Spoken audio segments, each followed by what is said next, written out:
ஒருத்தர் ஃப்ளாட்டில் டிவி பார்த்துட்டு இருக்கும்போதே இறந்து போகிறாங்க.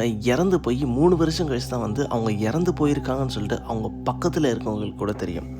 ஜாசி கரோல் வின்சன் இவங்க வந்து லண்டனை சேர்ந்த ஒரு பெண். இவங்க வந்து அவங்க ஃப்ளாட்டில் அவங்க டிவி பார்த்துட்டு இருக்காங்க. அப்படி டிவி பார்த்துட்டு இருக்கும்போதே இறந்தும் போகிறாங்க. பட் இறந்து போனது பக்கத்தில் இருக்கவங்களுக்கு கூட தெரியல அன்டில் 3 வருஷம் ஆகிற வரைக்கும். 3 வருஷம் ஆகிற வரைக்கும் அவங்க வீட்டில் கண்டினியூஸாக டிவி ஓடிட்டே இருக்குது. இதனால் யாருக்கும் எந்த ஒரு டவுட்டும் வரல. ஆட்டோமேட்டிக் பே சிஸ்டம் கொடுத்ததுனால டிவியோட கரண்ட் பில் எல்லாமே வந்து ஆட்டோமேட்டிக்காக பே ஆகிட்டே இருந்திருக்கு. டிவியும் 3 வருஷமாக ஓடிட்டே இருந்திருக்கு. அதுக்கப்புறம் 3 வருஷத்துக்கு அப்புறம் நெய்பர்ஸ்க்கு எல்லாம் சில டவுட் வந்திருக்கு. ஏதோ ஸ்மெல் வருது அப்படின்ற மாதிரி. ஸ்மெல் வருது, டிவி ஏன் கண்டினியூஸாக ஓடிட்டே இருக்குது அப்படின்ற மாதிரி சில டவுட் வர அவங்க வந்து போலீஸ் கம்ப்ளைண்ட் பண்ணுறாங்க. போலீஸ் வந்து டோரை ஓப்பன் பண்ணி பார்க்குறாங்க. பார்த்தா டிவி ஒரு சைடு ஓடிட்டே இருக்குது. பட் இவங்க அந்த சைடில் இருக்க ஒரு இடத்துல எலும்பு கூட கிடக்கிறாங்க. அதாவது 3 வருஷம் அவங்க இறந்து எலும்பு கூட ஆகிற வரைக்கும் அதே ரூமில் அவங்க இருந்திருக்காங்க.